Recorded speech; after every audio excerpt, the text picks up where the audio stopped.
അംബേദ്കർ പറഞ്ഞിട്ടുണ്ട് അത്രേ, അവസാനത്തെ മുസ്ലിമിനെയും ഭാരതത്തിൽ നിന്ന് പറഞ്ഞയച്ചിട്ടില്ലെങ്കിൽ നാളെ ഭാരതത്തിന് ഇത് തലവേദനയായി വരുമെന്ന്. പ്രിയ സുഹൃത്തുക്കളെ, ഒരു രക്ഷയില്ലാത്ത ഒരു വിഷയത്തിലേക്കാണ് ഞാൻ ഇന്ന് നിങ്ങളെ കൂട്ടിക്കൊണ്ടുപോകുന്നത് കേട്ടോ. നമ്മുടെ തമിഴ്നാട് നമ്മുടെ അയൽനാടാണ്. ആ അയൽനാട്ടിൽ മധുര എന്ന് പറയുന്ന സ്ഥലമുണ്ട്. മധുരയില് തിരുപ്പരക്കുണ്ട്രം എന്ന് പറയുന്ന ഒരു സ്ഥലം കൂടിയുണ്ട്. ആ തിരുപ്പരക്കുണ്ട്രം എന്ന് പറയുന്ന സ്ഥലത്ത് ഒരു വലിയ വിഷയം ഇപ്പൊ നടന്നുകൊണ്ടിരിക്കുകയാണ്. സ്വാഭാവികമായിട്ടും വളരെ സെൻസിറ്റീവ് ആയിട്ടുള്ള വിഷയമാണ്. നമുക്ക് എല്ലാവർക്കും അറിയാം, മതമാണ് നമ്മുടെ ഇന്ത്യയിലെ ഏറ്റവും സെൻസിറ്റീവ് ആയിട്ടുള്ള ഒരു വിഷയം എന്ന് പറയുന്നത്. മതത്തിന്റെ പേരിലും ആണ് ലോകത്തെ ഒട്ടുമിക്ക ആളുകളൊക്കെ ഏറ്റവും കൂടുതൽ മരണപ്പെട്ടിട്ടുള്ളതെന്നും ഈ കാര്യങ്ങളൊക്കെ നമുക്ക് അറിയുന്നതാണ്. എന്നാൽ ഇപ്പോഴിതാ നമ്മുടെ അയൽനാടുകളുടെ തിരുപ്പരക്കുണ്ട്രം എന്ന് പറയുന്ന ആ ഒരു പ്രദേശത്ത്, വളരെ സമാധാനപരമായി ജീവിച്ചുകൊണ്ടിരുന്ന ആ ഒരു പ്രദേശത്ത് വീണ്ടും ചില വിഷയങ്ങളൊക്കെ വന്നുകൊണ്ടിരിക്കുകയാണ്. അതുമായി ബന്ധപ്പെട്ട ഒരു സംഘടനയുടെ വർത്തമാനമാണ് നിങ്ങൾ എൻ്റെ വീഡിയോയുടെ തുടക്കത്തിൽ കേൾക്കേണ്ടി വന്നത്. എന്തായാലും ഒരല്പസമയം കഴിഞ്ഞാൽ ആ സംഘടനയുടെ വർത്തമാനത്തിലേക്ക് ഞാൻ നിങ്ങളെ തീർച്ചയായിട്ടും കൊണ്ടുപോകും. എന്താണ് തിരുപ്പരക്കുണ്ട്രം ഇഷ്യൂ എന്നാണ് ഞാൻ ഇന്ന് എക്സ്പ്ലെയിൻ ചെയ്യാൻ പോകുന്നത്. തിരുപ്പരക്കുണ്ട്രം എന്ന് പറയുന്ന ആ ഒരു സ്ഥലത്തെ കുറിച്ച് പറയണമെങ്കിൽ ആ സ്ഥലത്ത് 2000 വർഷങ്ങൾക്ക് മുമ്പ് എന്തൊക്കെ ഉണ്ടായിരുന്നു എന്നുകൂടി നമുക്ക് പറയേണ്ടി വരുന്നു.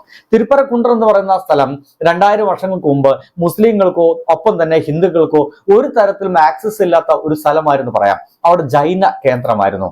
ജൈനന്മാരുടെ ഒക്കെ ഒരു വലിയ പ്രത്യേകത എന്ന് വെച്ച് കഴിഞ്ഞാൽ അവർ പാറകൾക്കുള്ളില് അല്ലെങ്കിൽ പാറയുടെ സൈഡിലൊക്കെ തുറന്നിട്ടും പല രീതിയിലൊക്കെ കാർവിങ്സ് ഒക്കെ നടത്തിയിട്ട് അവർ പ്രതിഷ്ഠ നടത്തുകയും അവർ ആചാര അല്ലെങ്കിൽ വിശ്വാസ രീതിയിലൊക്കെ പുലർത്തി പോവുകയും ചെയ്തിരുന്ന ടീംസ് ആയിരുന്നു.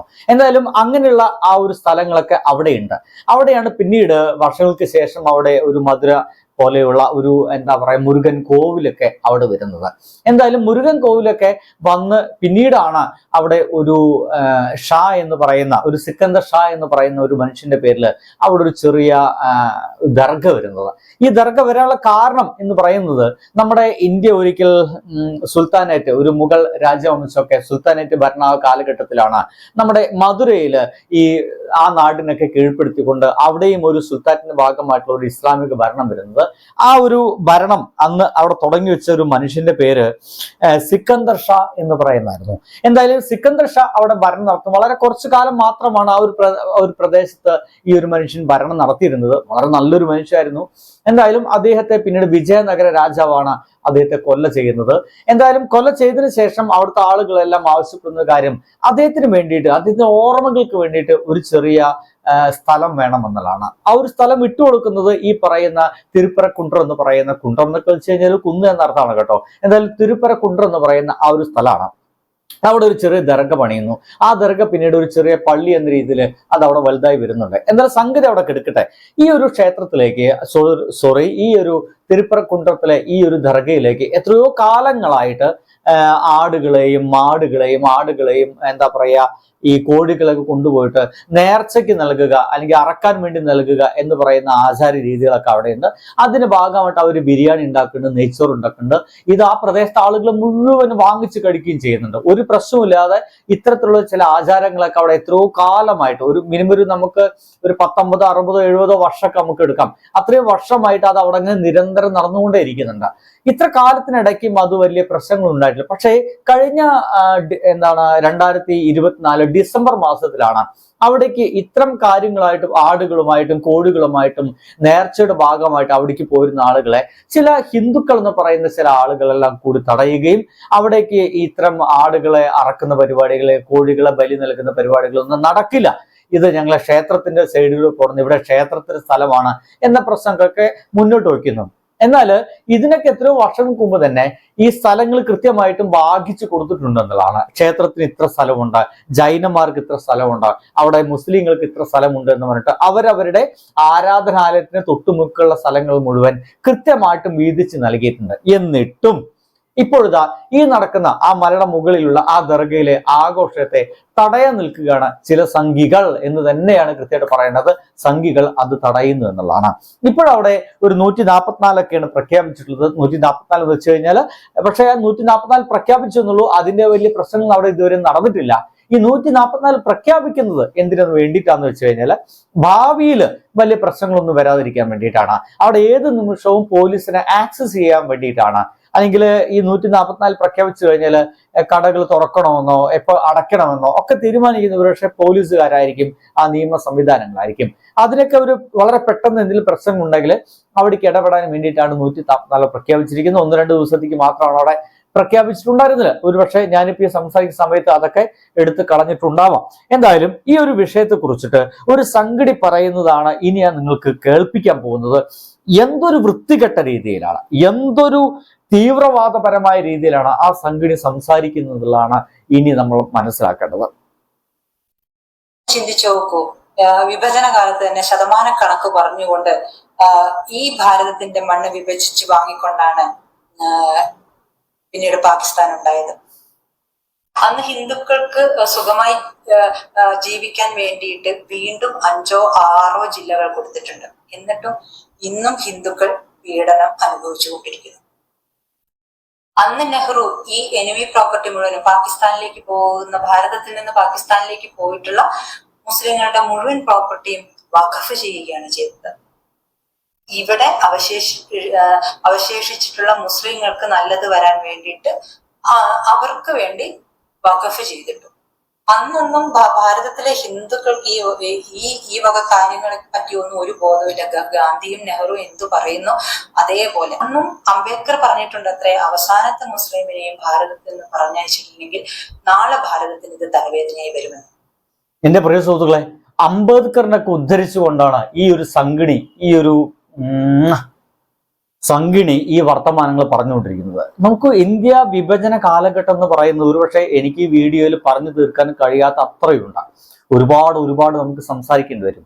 ആ ചരിത്രമല്ല ഈ ഒരു സംഗതി കേട്ടുകൊണ്ടിരിക്കുന്നത്. ഇവർക്ക് മാത്രമായി കിട്ടുന്ന ഈ ഹിന്ദുത്വ അല്ലെങ്കിൽ മോഡി അനുകൂല വാട്സപ്പ് യൂണിവേഴ്സിറ്റികളൊക്കെ ഉണ്ട്. അത്ര യൂണിവേഴ്സിറ്റി കിട്ടുന്ന വിവരങ്ങൾ മാത്രമുള്ള ഒരു സംഗതി ചേച്ചിയാണ് ഈ സംസാരിച്ചു കൊണ്ടിരിക്കുന്നത്. അവർ പറയുന്നത് അംബേദ്കർ അടക്കം പറഞ്ഞിട്ടുണ്ട് അത്രേ, ഇന്ത്യയിലെ ബാക്കി വരുന്ന മുസ്ലിങ്ങൾ കൂടി പാകിസ്ഥാൻ എന്ന് പറയുന്ന സ്ഥലത്തേക്ക് പറഞ്ഞേക്കണം, അല്ലെങ്കിൽ അത് നമുക്ക് വലിയ പ്രശ്നമായി മാറുമെന്ന് ഭയങ്കര ഹിന്ദു വിശ്വാസിയായിരുന്ന അംബേദ്കർ പോലും പറഞ്ഞിട്ടുണ്ട് എത്ര എന്ന് പറയുന്നത്.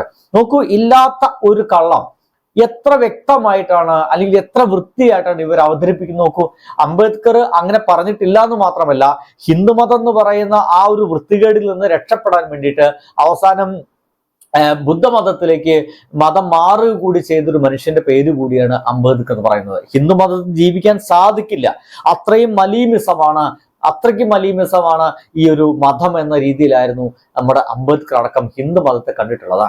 ഈവൻ ഒരു ഹിന്ദു കോഡ് പോലും അവതരിപ്പിക്കാൻ അംബേദ്കർ കൊണ്ട് സമ്മതിക്കാതിരുന്ന ആളുകളാണ് അന്നത്തെ ഹിന്ദു മതത്തിന്റെ വലിയ ആചാരന്മാര് എന്ന് നമ്മളൊന്ന് മനസ്സിലാക്കിക്കൊള്ളണം. അതായത് ഇന്ത്യയിലെ നിലനിൽക്കുന്ന ഈ ജാതീയ ശൃംഖലകളെ എങ്ങനെയെങ്കിലും തച്ചുടക്കുക എന്ന ലക്ഷ്യത്തോട് കൂടിയിട്ട് അത്തരം ഒരു കോഡ് കൊണ്ടുവരാൻ വേണ്ടി പോലും നടക്കാതിരുന്നിട്ടുണ്ട് നമ്മുടെ ആ ഒരു പ്രധാനപ്പെട്ട മനുഷ്യനായിട്ടുള്ള നമ്മുടെ അംബേദ്കർ എന്നുള്ളതാണ്. അദ്ദേഹത്തെ പേര് പറഞ്ഞിട്ടാണ് ഇന്ത്യയിൽ നിന്ന് മുസ്ലിങ്ങൾ ആട്ടിപ്പായിപ്പിക്കണമെന്ന് അദ്ദേഹം പറഞ്ഞിട്ടുണ്ട് എന്നുള്ള രീതിയിൽ ഇപ്പോൾ ഇവിടെ ഈ സംഗതി പറഞ്ഞുകൊണ്ടേയിരിക്കുന്നത്. പൊന്നു സുഹൃത്തുക്കളെ, വിശ്വസിക്കരുത്, പച്ച നുണ. ഒരു പൊതുസമ്മേളനത്തിൽ പട്ടേൽ ചോദിച്ചിട്ടുണ്ട് അത്രേ, എന്തുകൊണ്ടാണ് നിങ്ങൾ പാകിസ്ഥാന് വേണ്ടി നിലവിളി കൂട്ടിയിട്ട് ഇപ്പോൾ വിഭജനത്തിന് ശേഷം പോവാത്തത്, പലരും എന്തുകൊണ്ട് പോകുന്നില്ല എന്ന്. അന്ന് അവർ തുറന്ന് ചോദിച്ചിട്ടുണ്ട് അത്രേ. അത്രയാണ് കേട്ടോ, അത്ര കൃത്യമായിട്ട് ഉറപ്പൊന്നുമില്ല. പട്ടേൽ ചോദിച്ചിട്ടുണ്ട്, ഇന്ന പുസ്തകത്തിൽ ഇങ്ങനെ അദ്ദേഹം രേഖപ്പെടുത്തിയിട്ടുണ്ട്, ഇന്ന പ്രസംഗത്തിൽ പറഞ്ഞതിന്റെ തെളിവിത എന്ന് പറഞ്ഞിട്ടൊന്നും സംഘികളോ ഒരു സംഗതി പോലും പറയാറില്ല. പട്ടേൽ അങ്ങനെ പറഞ്ഞിട്ടുണ്ട് അത്രേ. എന്തുകൊണ്ടാണ് ബാക്കിയുള്ള മുസ്ലിങ്ങളൊന്നും പാകിസ്ഥാനിലേക്ക് പോവാത്തതെന്ന് പട്ടേൽ ചോദിച്ചിട്ടുണ്ട് അത്രേ. ഈ ഇത്രയും മാത്രമേ ഇവർക്കുള്ളൂ. പട്ടേൽ പോലും എന്റെ പൊന്നു സുഹൃത്തുക്കൾ അറിഞ്ഞിട്ടില്ല. പട്ടേലിനെ കുറിച്ച് ഒരു കാര്യം കൂടി പറയാം. അധികാരത്തിൽ കയറിയതിനു ശേഷം ആദ്യമായിട്ട് RSSനെ നിരോധിച്ച ഒരു നേതാവിന്റെ പേര് കൂടിയാണ് പട്ടേൽ. അതിന് സമ്മതിക്കാതെ പിടിച്ചു വെച്ചിട്ടുള്ളത് ഗാന്ധിയാണ്. പിന്നീട് ഇവർക്ക് ഗാന്ധിനെ എങ്ങനെയെങ്കിലും ഇനിയും കൊല്ലണം. പാകിസ്ഥാൻ വളർത്താൻ വേണ്ടി ഈ ഭൂമിയെ വഖഫ് ചെയ്തതും ഈ കാശ്മീരിന്റെ ഈ 370 ഉണ്ടാക്കി വെച്ചതും ഒക്കെ നെഹ്റുവാണ്. അങ്ങനെ ഇപ്പോഴും തുടരുന്ന കുടിയേറ്റത്തെ ഈ നെഹ്റുവിയൻ സംസ്കാരത്തിൽ കൂടെ ഇവിടെ തന്നെ കുടിയേറ്റക്കാരെ തുടർന്ന് ജീവിക്കാൻ സമ്മതിച്ചുകൊണ്ട്, പെറ്റുവരുകാൻ സമ്മതിച്ചുകൊണ്ട് ഇനിയും ഈ രാഷ്ട്രത്തെ ഇല്ലാതാക്കാൻ വേണ്ടിയാണ് ഈ ടുക്കഡെ ഗ്യാങ് ഇപ്പോഴേ കർച്ച തുടങ്ങിയിരിക്കുന്നത്. എങ്ങനെയുണ്ട്? ഈ ടുക്കഡേ ഗാങ് എന്ന് പറയുന്നത് നമ്മുടെ മുസ്ലിങ്ങളെയാണ്. മുസ്ലിങ്ങൾ ഇവിടെ പെറ്റുപെരുകുന്നു എന്നാണ് ഇപ്പോൾ സംഘടി ചേച്ചി പറയുന്നത്. എന്താ ഹിന്ദുക്കളും ഇവിടെ പെറ്റുപെരുകിക്കൂടെ? എന്റെ പൊന്നു സുഹൃത്തുക്കളെ, ഇന്ത്യ എന്ന് പറയുന്ന ഈ മഹാരാജ്യത്ത് മൊത്തം എണ്ണം എടുക്കുകയാണെങ്കിൽ ഭൂരിപക്ഷം ഇപ്പോഴും ഹിന്ദുക്കളാണ്. മുസ്ലിങ്ങൾ എല്ലാവരും കൂടിയിട്ട് പെറ്റുപെരുകാൻ ആണുങ്ങളടക്കം കൂടി തീരുമാനിക്കുക പ്രസവിക്കാൻ. അങ്ങനെ ആണുങ്ങളടക്കം കൂടി പ്രസവിക്കാൻ തീരുമാനിച്ചാൽ പോലും ഇവിടുത്തെ ഹിന്ദുക്കളുടെ എണ്ണത്തെ മറികടക്കാൻ സാധിക്കില്ല. അത്രയ്ക്കധികമുണ്ട്. മുസ്ലിങ്ങൾ ഇപ്പോഴും നമ്മുടെ ഇന്ത്യയിൽ ന്യൂനപക്ഷം മാത്രമാണ്. ഈ പറയുന്ന സംഗതികളെല്ലാം എന്തോരം നുണയാണെന്ന് ഒന്ന് മനസ്സിലാക്കുക എന്നുള്ള ലക്ഷ്യത്തോടു കൂടിയാണ് ഞാൻ ഇന്ന് ഈ ഒരു വീഡിയോ ചെയ്യുന്നത് കേട്ടോ. ചെയ്യേണ്ടത് ചെയ്യേണ്ട സമയത്ത് ചെയ്യാത്തത് കൊണ്ട് നാം ഒരുപാട് കാര്യങ്ങൾ നാം അനുഭവിച്ചിട്ടുണ്ട്. ഈ ചെയ്യേണ്ട സമയത്ത് എന്ന് പറയുന്നത്, ചെയ്യേണ്ട സമയത്ത് കുഞ്ഞുങ്ങൾ ഉണ്ടാക്കിയില്ല എന്നാണ് ആയമ്മയുടെ പ്രശ്നം. ചെയ്യേണ്ട സമയത്ത് ഒരുപാട് കുഞ്ഞുങ്ങൾ ഉണ്ടാക്കണം അത്രയും ഹിന്ദുക്കള്. അങ്ങനെ ചെയ്യേണ്ട സമയത്ത് അതൊക്കെ ചെയ്തു കഴിഞ്ഞാൽ നമുക്ക് മുസ്ലിങ്ങളെ തോൽപ്പിക്കാൻ കഴിയും. ആൾറെഡി മുസ്ലിങ്ങൾ ഒരു 10 പേരെ ഹിന്ദുക്കൾ എടുത്തേച്ച് ഒരാളെ ചിലപ്പോ ഒരു മുസ്ലിം ഉണ്ടാവുള്ളൂ. ആ ഒരു കണക്കുള്ള സമയത്താണ് ഇവര് പറഞ്ഞത് ഇനി പെറ്റുപെരുകണം ഹിന്ദുക്കളെന്ന്. ഇനി ഒരു തിരുപ്പരക്കുണ്ട്രം ക്ഷേത്രത്തെ പറ്റി പറയുന്നുണ്ട്, കേട്ടോക്കൂ. മുരുകൻ ക്ഷേത്രത്തിൽ ഇപ്പോൾ ഒരു പ്രശ്നം ഉണ്ടായിട്ടുണ്ട്. അവിടെ ഈ തിരുപ്പറംകുന്றம் മുരുകൻ ക്ഷേത്രത്തിന്റെ മലയിൽ തന്നെ ഒരു ദർഗ ഉണ്ടായിരുന്നു. വളരെ ചെറിയൊരു ദർഗ എന്ന് പറഞ്ഞാൽ ശവകുടീരം, ദിവ്യന്റെയും മറ്റും ഞാനത് പറഞ്ഞായിരുന്നുണ്ടോ ആരത് ദർഗ എന്ന് ഞാൻ പറഞ്ഞു. അങ്ങനെ ആ വളരെ ചെറിയ ദർഗ ഇപ്പൊ വളർന്ന് വലിയൊരു മസ്ജിദ് ആയിട്ടുണ്ട്. അതിന്റെ ഇപ്പോഴും പണി തുടർന്നുകൊണ്ടിരിക്കുന്ന വലിയൊരു മസ്ജിദാണ് അത്ര. അങ്ങനെ അന്ന് ആ ദർഗ അവിടെ വെക്കുമ്പോ ആരും വിചാരിച്ചിട്ടില്ല നാളെ ഇതൊരു പ്രശ്നമായി വരുമെന്ന്. അങ്ങനെ എന്ത് സംഭവിച്ചെന്ന് വെച്ചാൽ ഇപ്പോൾ ഈ മസ്ജിദിലേക്ക് ഒരു മുസ്ലിം മതവിശ്വാസി പിന്നെ അദ്ദേഹത്തിന്റെ കുടുംബം കുറെ മൃഗങ്ങളെ ആട് കോഴി തുടങ്ങിയവ കൊണ്ട് അങ്ങോട്ടേക്ക് പോകാൻ പുറപ്പെട്ടപ്പോ എന്താണെന്ന് പോലീസുകാർ ചോദിച്ചു. പോലീസുകാരല്ല സംഘികൾ എന്ന് പറഞ്ഞു. അപ്പൊ തിരുപ്പറംകുന്றம் ക്ഷേത്രമാണ് ഇത് മുരുകൻ ക്ഷേത്രത്തിന്റെ പരിസരമാണ്.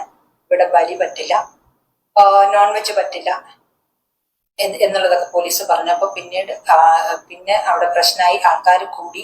പിന്നീട് SDPIന്റെ ആൾക്കാർ വന്നു, പ്രകടനമായി. അങ്ങനെ മൊത്തത്തിൽ പ്രശ്നമായി എന്നാണ് പറയുന്നത്. ഒന്ന് ചിന്തിക്കണം, ചെറിയൊരു ദർഗ വെക്കാൻ അന്ന് അനുവദിച്ചതാണ് ഈ പ്രശ്നങ്ങൾക്കൊക്കെയും കാരണം. എന്റെ പൊന്നു സുഹൃത്തുക്കളെ, ഈ പറയുന്നത് ദർഗ വെച്ചതിന്റെ കാരണത്തിലാണ്. അവിടെ ദർഗ വെച്ചതും അവരെല്ലാവരും സമൂഹത്തോട് കൂടിയിട്ടാണ്. ദർഗയിലെ ആഘോഷങ്ങള് അവിടുത്തെ ജനങ്ങൾ മുഴുവൻ ഒരുമിച്ച് കൂടി നിന്ന് ആഘോഷിക്കുന്നതാണ്. അവിടുത്തെ ബിരിയാണി ആ നാട്ടുകാർ മുഴുവൻ എത്രയോ കാലമായിട്ട് ഭക്ഷിച്ചുകൊണ്ടിരിക്കുന്നതാണ്. ആ ദർഗയിലേക്ക് ആടുമായിട്ടും കോഴുമായിട്ടും പോയിരുന്ന മുസ്ലിം മത വിശ്വാസികളെ തടുത്തത് പോലീസുകാരല്ല, ഹിന്ദുക്കൾ എന്നുള്ള പേരിട്ടടക്കുന്ന ഈ സംഘികളാണ് അവരെ തടുത്തത്. അവരാണ് പ്രശ്നം ഉണ്ടാക്കിയത്. ഇനി എന്തിന് എന്നോട് പറഞ്ഞുതരാം. എങ്ങനെയെങ്കിലും തമിഴ്നാടിനെ പിടിച്ചെടുക്കാൻ വേണ്ടിയിട്ട് അവിടെയുള്ള കുറച്ച് നേതാക്കന്മാർ, ഇപ്പൊ ചെരുപ്പ് കൂരി അടക്കുന്ന ഒരു മഹാനേതാവൊക്കെ നമ്മുടെ RSSന്റെ അതുപോലെ BJPയുടെ അവിടെ ഉണ്ട്. അവരൊക്കെ എത്രയോ കാലമായി ശ്രമിച്ചുകൊണ്ടിരിക്കുന്നു. എന്ത് തന്നെ ശ്രമിച്ചിട്ട് അവിടെ ഒന്നും നടക്കുന്നില്ല. ഇനി അവസാനത്തെ ഒരു ആയുധം എന്ന് പറയുന്നത് എങ്ങനെയെങ്കിലും വർഗീയത ആളിക്കത്തിക്കുക എന്നുള്ളതാണ്. അത് അവിടുത്തെ നാട്ടുകാർക്കറിയാം. ഇതേ തിരുപ്പരക്കുണ്ട്രം എന്ന് പറയുന്ന ആ പ്രദേശത്തെ നാട്ടുകാര്, ആ ചുറ്റും കൂടി നിൽക്കുന്ന നാട്ടുകാർ പറയുന്നത് കേട്ട് കഴിഞ്ഞാൽ നിങ്ങൾക്ക് ഇതിനെപ്പറ്റി വളരെ വ്യക്തമായിട്ട് മനസ്സിലാവും. அப்ப தெரிஞ்சதா இத்தனை வருஷம் தெரிஞ்சதா? போன 10 வருஷத்துல தெரிஞ்சதா? இப்பதானே தெரியுது. அதுவும் இந்த வருஷம் தானே தெரியுது. அது நடந்துட்டு போட அதையே பப்ளிக் பண்ணி அதையே அரசியல் ஆக்குறீங்க, அதையே ஒரு பிரச்சனையா உருவாக்குறீங்க. நடந்துட்டு போட்ட ஒண்ணுங்களா? എങ്ങനെ ഇത് എത്രയോ വർഷമായിട്ട് ഇവിടെ നടക്കുന്നതാണ്. ഈ വർഷം മാത്രമല്ലല്ലോ, ഇത് കഴിഞ്ഞ വർഷം മുതലാണ് ഇത് പ്രശ്നമാക്കാൻ തുടങ്ങിയത്. ഇതിപ്പോ രാഷ്ട്രീയപരമായിട്ട് എടുക്കുകയാണ്. കാരണം അടുത്ത വർഷം ഇലക്ഷൻ നടക്കാൻ പോവുകയാണ്. അതിനു വേണ്ടിയിട്ടുള്ള മുന്നോടിയായിട്ടാണ് ഇത്ര പ്രശ്നങ്ങളൊക്കെ മുന്നോട്ട് കൊണ്ടുവരുന്നത്, ഇത്ര പ്രശ്നങ്ങളൊക്കെ ഉന്നയിക്കുന്നതെന്നാണ് നാട്ടുകാരടക്കം പറയുന്നത് കേട്ടോ. ഈ പറയുന്ന ആൾക്കാർ മുസ്ലിങ്ങളല്ല, ഹിന്ദുക്കളാണെന്ന് നിങ്ങൾ മനസ്സിലാക്കണം. ഈ സംസാരിച്ചുകൊണ്ടിരിക്കുന്ന ഇപ്പൊ വീഡിയോയിൽ സംസാരിച്ച ആ തമിഴര് நம்ம எல்லாரும் சகோதரர்களா இருக்கிறோம். அப்புறம் இந்த இந்து முஸ்லீம் இந்த மாதிரி பிரிவு தான் இத்தனை வருஷம் எல்லாத்தையும் இப்ப ஏன் கிளறாங்க? ஏன்னா எலெக்ஷன் அடுத்த வருஷம். இந்த குழப்பம் இருந்தாதான் எலெக்ஷனுக்காக தான் இது பண்றது. എങ്ങനെയുണ്ട്? ഇത് ഇലക്ഷന് വേണ്ടി മാത്രമാണ് ഇതൊക്കെ ചെയ്യുന്നതെന്ന് ആ നാട്ടുകാർക്ക് കൃത്യമായിട്ട് അറിയാം. അവർ പറയുന്നു. അല്ലാതെ തിരുപ്പരക്കുണ്ട്രം എന്ന് പറയുന്ന ക്ഷേത്രത്തില് അവിടെ മുസ്ലിങ്ങൾക്കോ അവിടുത്തെ ഹിന്ദുക്കൾക്കോ, മുസ്ലിങ്ങൾ ആരാധന നടത്തുന്ന അവർക്ക് ഹിന്ദുക്കൾക്കോ, ഹിന്ദുക്കളുടെ ക്ഷേത്രത്തിലെ ആരാധന നടത്തുന്നതിൽ അവിടുത്തെ മുസ്ലിങ്ങൾക്കോ ഒരു വിഷയമില്ല.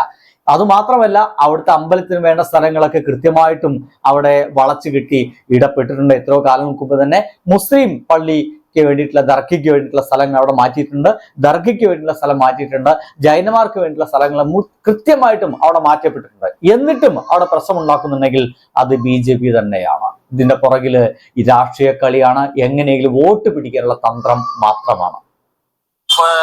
இந்த விஷயத்த பார்த்தா முழுக்க முழுக்க அரசியல் தான் தெரியுது. அரசியல் இருக்குது. இந்த அண்ணாமலை இருக்கிறாரு, அண்ணாமலை இந்த எச் ராஜா இவங்கெல்லாம் வேம்புக்குதான் செய்யறது. இது வேற எதுவும் காரணம் கிடையாது. அண்ணாமலை எப்பவுமே பிரச்சனை மேல பிரச்சனை சொல்லிக்கிட்டு தான் இருக்காரு. டெய்லியும் ஒவ்வொன்னு சொல்லிக்கிட்டு தான் இருக்காரு. அது எந்த பிரச்சனைக்கு தீர்வு காண மாட்டேங்குது. அது அவரும் எஸ் ராஜாவுக்கும் அவங்களுக்கும் இந்த சீமானுக்கும் மாறி மாறி போட்டா போட்டு யூடியூப்ல வந்துகிட்டு தான் இருக்கு. എങ്ങനെയുണ്ട്? അപ്പൊ ഇതാണ് ഇതിന്റെ പുറകിലൊക്കെ ഉള്ള കാര്യം. അല്ലാതെ തിരുപ്പുറക്കുണ്ട് എന്ന് പറയുന്ന ക്ഷേത്രത്തില് അവിടുത്തെ ഹിന്ദുക്കൾക്ക് ഒരു പ്രശ്നമില്ല, അവിടുത്തെ മുസ്ലിങ്ങൾക്ക് ഒരു പ്രശ്നമില്ല. പക്ഷേ അവിടുത്തെ തീവ്ര ഹിന്ദുക്കൾക്ക് വലിയ പ്രശ്നമുണ്ട്, അവിടുത്തെ തീവ്ര മുസ്ലിങ്ങൾക്കും വലിയ പ്രശ്നമുണ്ട്. ഞാൻ മുന്നേ പറഞ്ഞു, ഇത് വളരെ സെൻസിറ്റീവ് ആയിട്ടുള്ള വിഷയമാണ്.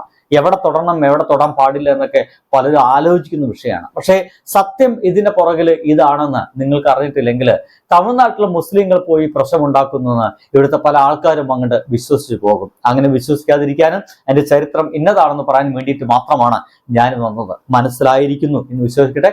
അപ്പോൾ ഒരു രക്ഷയുമില്ലാത്ത ബബായ്.